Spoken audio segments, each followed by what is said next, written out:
श्रियकान्ताय कल्याणनिधये निधयेतिनाम् श्रीवेङ्कटनिवासाय श्रीनिवासाय मङ्गलम् लक्ष्मी सविभ्रमालोक सुभ्रूविभ्रमचक्षुषे चक्षुषे सर्वलोकानां वेङ्कटेशाय मङ्गलम्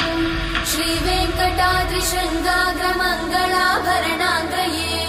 मङ्गलानां निवासाय श्रीनिवासाय मङ्गलम् सर्वावयव सौन्दर्य सम्पदा सर्वचेतसां सदा सम्मोहनायास्तु वेङ्कटेशाय मङ्गलम्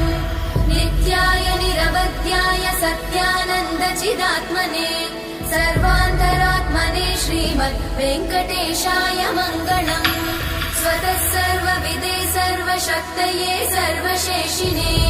सुलभाय सुशीलाय वेङ्कटेशाय मङ्गलम्।